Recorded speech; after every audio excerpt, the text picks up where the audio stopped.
Peace, fam. This is Brother Harold from HawkTheHerald.com. Back with another reaction video. Remember to please like, subscribe, and also share. And let's get into it. This is the tiny African kingdom of Lesotho. It's one of the poorest countries in the world, but President Trump recently hit them with a 50% tariff. Liberation Day. We're going to get into the details in a minute, but suffice it to say, pretty much everyone is mad about Trump's tariffs. Economic Armageddon. This could not be more stupid. Republicans, And I'm just trying to figure out whose throat I get to choke. Democrats, Why were they whacked with a tariff? WTF? Who's in charge? but nobody is more mad than Wall Street. Business leaders are saying to me, why are we doing this? Disaster.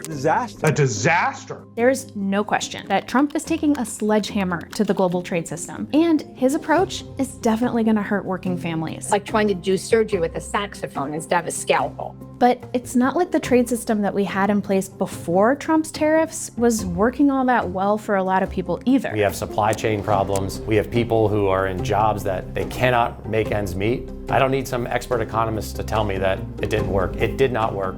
Are these really our only two choices? Trump's destructo tariffs or a free trade system that leaves working people struggling? Or is there a world in which a smarter trade policy, one that might even include tariffs, could help us build an economy that's more fair and more just?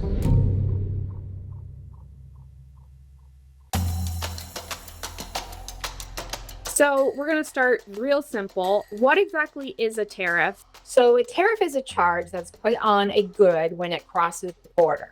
And the tariff is paid by the importer to the treasury of the country it's going into.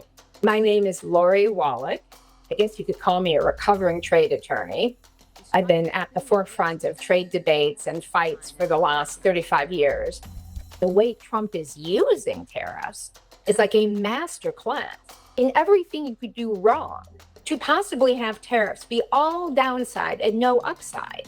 He imposed a 10% across the board tariff on almost all products from almost all countries. And then for certain countries, he went substantially beyond there. Trump calls these tariffs reciprocal, but they're not. Take the European Union, for example. They typically charge companies there a 4.8% tariff to import American goods. But thanks to Trump's very strange math, U.S. companies would have to pay a 20% tariff to import European goods. What Trump has been doing is just been using tariffs as a threat to beat up on countries. It's like trying to do surgery with a saxophone instead of a scalpel. Jobs and factories will come roaring back into our country. It's not going to get any investment. It's not going to get new plants. It's not going to get new jobs. Within literally days, Trump seemed to recognize that he had made a huge mistake. He put a 90-day pause on the reciprocal tariffs. By the time you're watching this, who even knows what U.S. trade policy is going to look like? And because Trump is wielding these tariffs so haphazardly, it's causing a resurgence of the free trade movement. Free trade has been a real boon to all global economies. We used to talk about tariffs the way I imagine they talk about leeches in medical school.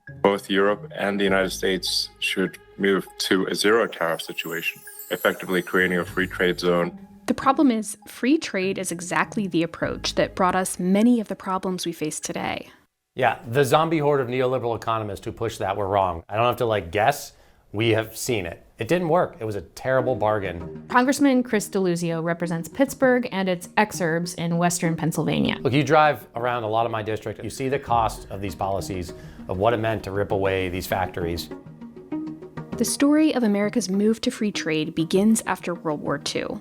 Up until then, the U.S. had typically charged companies between 20 and 60% tariffs on imported goods. That helped a few guys get super rich. But later on, strong pro-union and anti-monopoly policies put in place during the New Deal helped to make the U.S. a manufacturing powerhouse and made sure a good chunk of companies' profits went to their workers. But after World War II, that started to change. There was a big fight, and so the free trade ideology won out. So a big piece of the post-war trade system was to cut tariffs.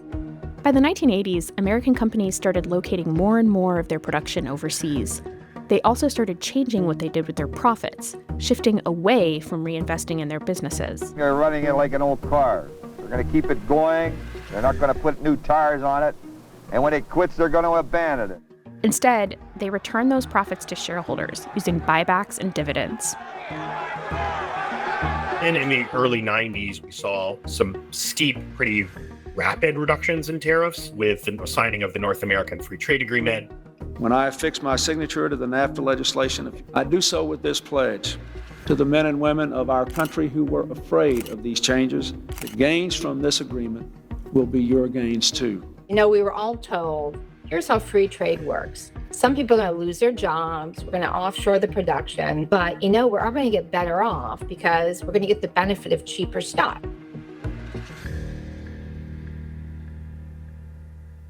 We lost a lot of jobs, and it was not an overnight death, it was a slow death.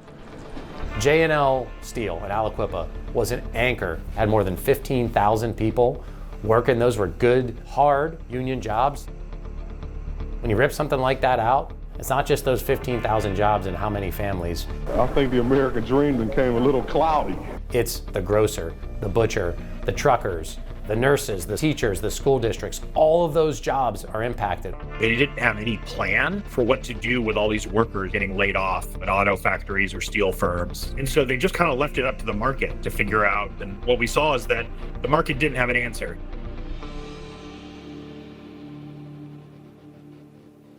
That market failure is exactly why, for decades, labor unions like the United Auto Workers and the U.S. Steel Workers have been begging policymakers to raise tariffs on some imported goods. The protesters believe tariffs will enable American companies to compete with cheaper foreign steel.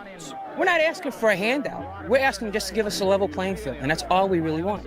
So Trump did that during his first term. And then when Joe Biden became president, he kept pretty much all of Trump's tariffs in place. He even increased a bunch of them, like the ones on Chinese-made electric vehicles, EV batteries, and solar panels. And his reasoning was pretty clear. He thought we should be making that stuff here. There used to be a situation where we made it in America, but what happened? Corporate America got greedy. What they decided to do was find the cheapest labor in the world, send the product they were going to make to that state, that place, that nation, and import the product back. The problem is, after mostly not making stuff here for 35 plus years, tariffs alone won't convince companies to spend millions of dollars on something like a new EV battery factory. Well, big picture, right? We're talking about trying to reverse decades of really bad, I think, economic policy. A lot of outsourcing of these factories and our industrial base, and it's not going to change overnight. So we have to have some incentives to get manufacturing production here. That's why Biden, along with Democrats and even a couple of Republicans in Congress, authorized billions of dollars in subsidies, grants, low-interest loans, all to convince companies to build manufacturing plants here. And they did. These dots show the locations of private investments in semiconductors, clean manufacturing, batteries, EVs, and other similar projects. That whole combination is why we've had the highest rate of investment in factories in the U.S. in 30 years. The tariffs are a key part, but not the only part. Unions also played a big role in making sure those gains were shared by workers. When the union come in, they help you, hey, that's not enough. We're gonna do this and fight for this. Yeah. You know, kids actually, they're moving to a bigger house since I started with the union. And there's a lot more that the U.S. could do to give all workers that chance. Passing a law like the PRO Act will give workers more power to demand more of a cut, right? These are the profits that their work creates. The PRO Act would make it much easier for American workers everywhere to form unions and bargain for higher wages and benefits. It's also about things like stock buybacks that were considered illegal for a long time, that we've seen companies use to juice their profits, reward capital holders rather than the workers who create this wealth. It's also why we need better anti-monopoly and antitrust enforcement. I don't want to see domestic industrial policy just make new monopolies. Policies like that are about making sure that American manufacturing growing isn't just a handout to Wall Street, it's also about those workers. All of that stuff that Representative DeLuzio told me about, the targeted tariffs, the subsidies, the tax and union policies to make sure that the profits from making things in the US don't just get eaten up by the rich, all of that is a trade policy that could work for working Americans. None of it is free trade, but none of it seems to be in Trump's plan either. I mean, these guys are looking to plunder our government and saddle us with trillions of debt to funnel more money into those corporations. Representative DeLuzio also told me about this steel plant run by Cleveland Cliffs in western Pennsylvania. They're the last producer of grain-oriented electrical steel in America. Why does that matter? Without grain-oriented electrical steel, you can't make the transformers that we need to build out our electric grids. And if it weren't for the strategic tariffs on steel, they'd be gone, and the company would tell you that. Under Biden, the company also got nearly $600 million in grants from the Department of Energy. Now, those projects are on a so-called hit list of clean energy projects that Trump wants to cancel. It's a recipe for crushing inflation, high tariffs to import goods, and no plan to make them here. Then there's the unions. TSA officers urging the Trump administration to restore what they believe are basic rights. Before he announced his new tariffs, Trump tore up the union contract covering 47,000 TSA workers.